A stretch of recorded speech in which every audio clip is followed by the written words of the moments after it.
Hello friends, स्वागत है आप सभी को हमारे चैनल जॉबलेस फैमिली में।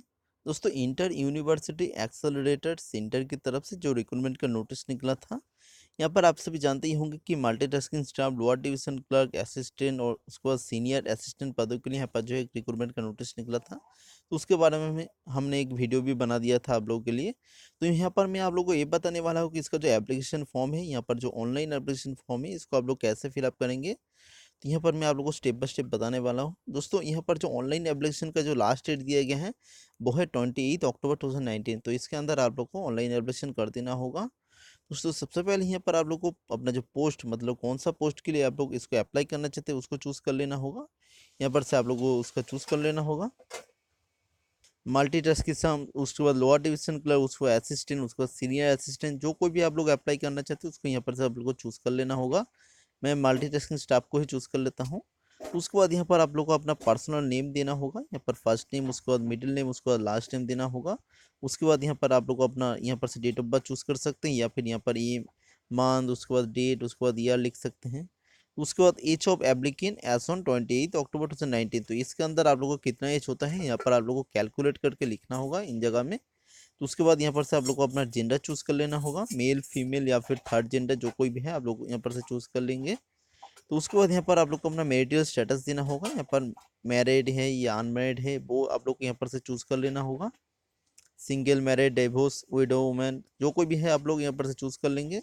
उसके बाद यहाँ पर आप लोग को अपना कैटेगरी देना होगा, मतलब यहाँ पर SC ST OBC, जो कोई भी है यहाँ पर से आप लोग को चूज़ कर लेना होगा। यहाँ पर आप लोग देख सकते हैं कितना सारा दिया गया है। तो उसके बाद यहाँ पर आप लोग को अपना फादर नेम देना होगा, first name, middle name, last name. उसके बाद मदर नेम देना होगा, फर्स्ट नेम, मिडिल नेम, उसके बाद लास्ट नेम देना होगा। तो उसके बाद यहाँ पर गार्जियन नेम आप लोग को देना होगा यहाँ पर से, मतलब अगर आपका फादर नेम और मदर नेम नहीं है तो यहाँ पर आप लोग को अलग से यहाँ पर आप लोग को लिखना होगा। यहाँ पर फर्स्ट नेम, उसके बाद मिडिल नेम, उसके बाद लास्ट नेम देना होगा। उसके बाद यहाँ पर आप लोग को अपना रिलेशन विद द एप्लीकेंट, मतलब क्या रिलेशन है इस गार्जियन के साथ, वो यहाँ पर आप लोग को लिखना होगा। तो उसके बाद एड्रेस यहाँ पर आप लोग को लिखना होगा, कॉरस्पॉन्डिंग एड्रेस। सबसे पहले यहाँ पर आप लोग को अपना एड्रेस लिखना होगा। उसके बाद यहाँ पर सिटी, उसके बाद स्टेट, उसके बाद आप लोग को यहाँ पर पिन कोड भी लिखना होगा। लिखने के बाद आप लोग को यहाँ पर जो अपना मोबाइल नंबर देना होगा यहाँ पर। उसके बाद यहाँ पर ईमेल आईडी देंगे। उसके बाद यहाँ पर आप लोग को अपना परमानेंट एड्रेस लिखना होगा। अगर आप लोगों का कॉरस्पॉन्डिंग एड्रेस और परमानेंट एड्रेस अलग है तो यहाँ पर आप लोग को अपना लिखना होगा, नहीं है तो छोड़ दीजिएगा। उसके बाद प्रूफ ऑफ आइडेंटिटी, आप लोग को एक आइडेंटिटी प्रूफ देना होगा। यहाँ पर से आप लोग को फोटो आईडी को चूज़ कर लेना होगा। मैं आप लोग को दिखा देता हूँ। आधार कार्ड, वोटर आईडी, उसके बाद passport, PAN card, driving licence, government photo ID, जो कोई भी है यहाँ पर से चूज़ कर लेंगे। उसके बाद यहाँ पर उसका नंबर भी आप लोग को लिख देना होगा। अगर आप लोग आधार को चूज़ करते हैं तो यहाँ पर आप लोग को अपना आधार नंबर लिखना होगा। तो उसके बाद यहाँ पर आप लोग को अपना एजुकेशन क्वालिफिकेशन देना होगा, स्टार्टिंग फ्रॉम 10th क्लास। यहाँ पर से आप लोग को अपना 10th क्लास से शुरू करना होगा। सबसे पहले सीरियल नंबर देना होगा। उसके बाद कौन से एग्ज़ाम आप लोगों ने पास किया था वो देंगे। उसके बाद बोर्ड और यूनिवर्सिटी, उसके बाद सब्जेक्ट देंगे। उसके बाद ईयर, उसके बाद यहाँ पर आप लोग को अपना मार्क्स लिखना होगा, वो भी परसेंटेज को छोड़कर। यहाँ पर आप लोग देख सकते हैं inter marks without percentage sign. तो उसके बाद यहाँ पर आप लोग को अपना प्रोफेशनल और टेक्निकल क्वालिफिकेशन है तो यहाँ पर आप लोग को उसको वो भी देना होगा। इन जगह में सीरियल नंबर, उसकी एग्जाम पास, उसको इंस्टीट्यूट, उसको सब्जेक्ट, उसके बाद ड्यूरेशन और ईयर, उसके बाद यहाँ पर मार्क्स आप लोग को देना होगा। तो उसके बाद यहाँ पर दिया गया है कि आप लोग को professional experience mandatory for the post of assistant और सीनियर असिस्टेंट। तो इन दोनों पोस्टों के लिए प्रोफेशनल एक्सपीरियंस यहाँ पर मैंडेटरी कर दिया गया है। तो यहाँ पर आप लोग को अपना सीरियल नंबर लिखना होगा। उसके बाद ऑर्गेनाइजेशन नेम, उसके बाद पोस्टेल, उसके बाद कौन सा पे स्केल में आप लोग थे, उसके बाद ड्यूरेशन, उसके बाद यहाँ पर रेगुलर और कोई भी है तो यहाँ पर आप लोग को लिखना होगा। उसके बाद रिमार्क कुछ देना होगा। तो उसके बाद have you ever been convicted in court of law, अगर आप लोग कोर्ट के केस में है तो यहाँ पर आप लोग को येस कर देना होगा, अगर नहीं है तो नो कर दीजिएगा। तो उसके बाद detail of convict in court case, अगर आप लोग यहाँ पर नो करते हैं तो यहाँ पर कुछ लिखने की ज़रूरत नहीं है। अगर आप लोग यहाँ पर येस करते हैं तो यहाँ पर आप लोग को उसका डिटेल्स देना होगा। उसके बाद is there any departmental inquiry, अगर आपके ऊपर कोई डिपार्टमेंटल इंक्वायरी है तो यहाँ पर आप लोग को येस कर देना होगा। अगर नहीं है तो यहाँ पर आप लोग को अपना नो कर दीजिएगा।